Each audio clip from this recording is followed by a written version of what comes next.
Yes Min con Jesús, América Latina. Señor mío y Dios mío, creo firmemente que estás aquí, que me ves, que me oyes. Te adoro con profunda reverencia. Te pido perdón de mis pecados y gracia para hacer con fruto este rato de oración. Madre mía Inmaculada, San José mi Padre y Señor, Ángel de mi guarda, intercedan por mí. En estos días estamos leyendo el Evangelio según San Juan y también en la misa leemos los Hechos de los Apóstoles en la primera lectura. Y hay una cosa que al leer este libro del Nuevo Testamento, los Hechos de los Apóstoles, llama particularmente la atención, es cómo sus apóstoles, Señor, empiezan esa misión que tú les has dejado, de ir por el mundo entero y predicar el Evangelio, y así lo hacen.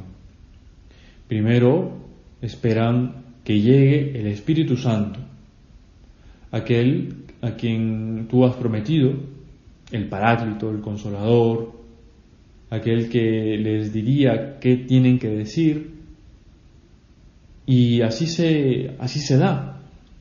Después de Pentecostés, los apóstoles están irreconocibles, de haber estado todos miedosos, metidos en el cenáculo.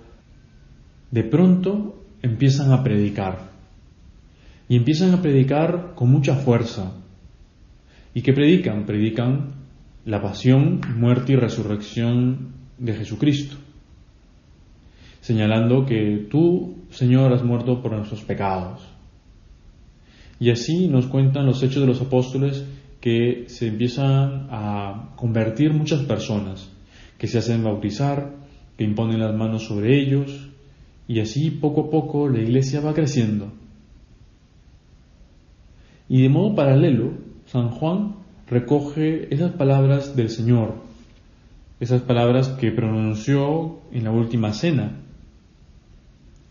En aquel tiempo dijo Jesús a sus discípulos: el que acepta mis mandamientos y los guarda, ese me ama. Y el que me ama será amado por mi Padre, y yo también lo amaré y me manifestaré a él.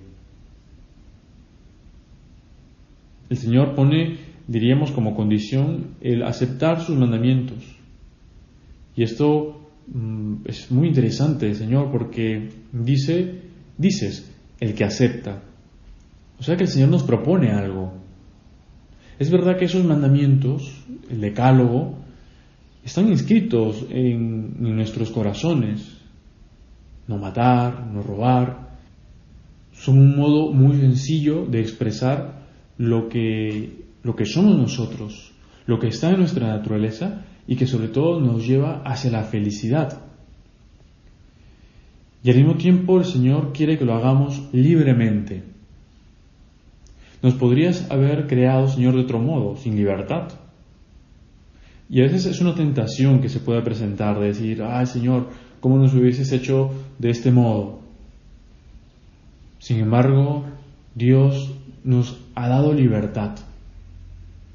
Nos ha dado esa posibilidad de elegir el mal. Por la sencilla razón de que cuando le elegimos a Él, eso tiene más valor. Es como cuando uno ama a una persona, la ama libremente y es un acto de libertad, como cuando dos personas se casan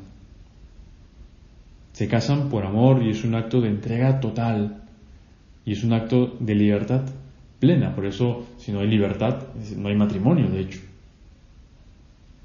Y el Señor quiere lo mismo para ti y para mí, que aceptemos sus mandamientos, que le aceptemos a Él, que los cumplamos no porque haya que cumplirlos, sino porque amamos al Señor. Por eso dice: el que acepta mis mandamientos y los guarda, ese me ama. Que es un modo también de decir fe con obras, amor con obras.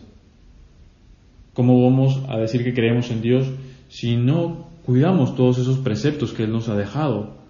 Nos ha dejado en esa predicación que recogieron los apóstoles, en esas enseñanzas. ¿Cómo vamos a decir que amamos al Señor si no le tratamos todos los días en esos ratitos de oración, como estamos haciendo tú y yo ahora. Es como cuando dos personas se aman con obras, con una sonrisa, con esa preocupación, sean dos enamorados, esposos o amigos. La amistad es amor. Yo quiero a mis amigos y me preocupa ese amigo mío. Ahora mismo nos deben preocupar nuestras amistades, además de nuestra familia, por supuesto. Y esa llamada, y ese mensaje, y ese saber cómo están, o si a lo mejor tienen algún familiar enfermo, o están pasando por alguna necesidad económica. Por supuesto que nos deben importar nuestros amigos, porque es un modo de querer, de amar.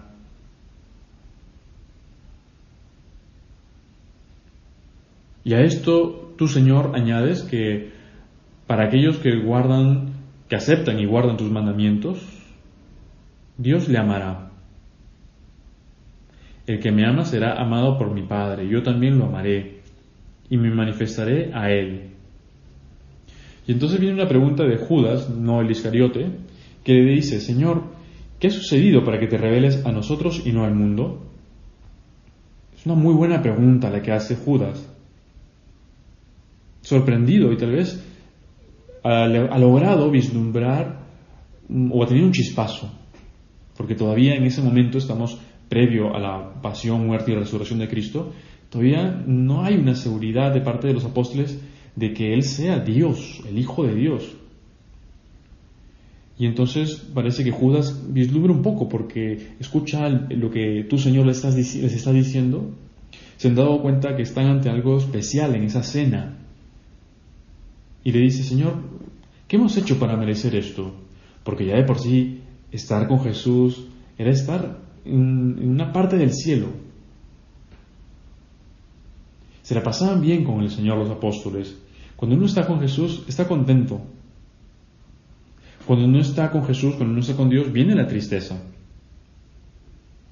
Y entonces Judas hace esta pregunta, y tú y yo también le podemos hacer esta pregunta al Señor: Señor, ¿qué he hecho yo para que me quieras tanto?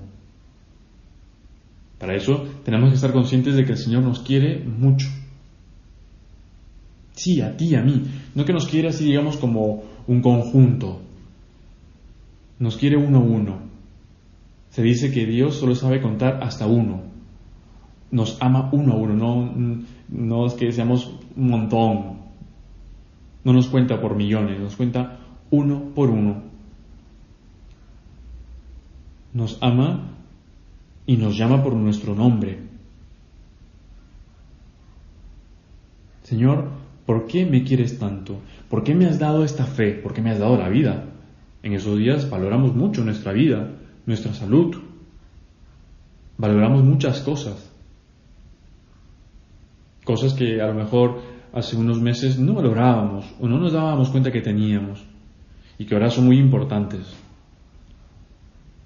Es bueno, por tanto, que reflexionemos sobre las pequeñas cosas y las grandes cosas que Dios nos ha dado y tantas otras cosas que no conocemos, para justamente cuidarlas, cuidar nuestra fe, vivir esta fe, ahora tal vez un poco restringida, pero es nuestra fe, que nadie nos debe quitar, que tú y yo debemos cuidar. Para eso también es bueno, en primer lugar, tratar al Señor, conocer al Señor y luego formarse un poco más en la fe. Conocer un poquito, por ejemplo, el catecismo.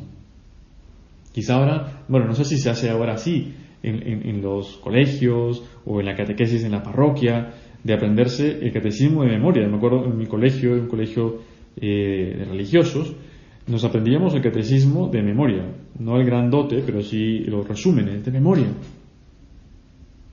Y eso ayuda. Y sobre todo ayuda a preguntarse ¿por qué esto?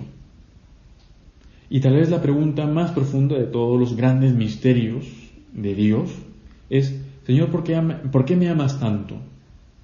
Y tal vez no haya respuesta, porque es como preguntarle a nuestras mamás, ya que ayer ha sido el Día de la Madre en muchos países: Mamá, ¿por qué me quieres tanto? Y nos dirá: porque eres mi hijo.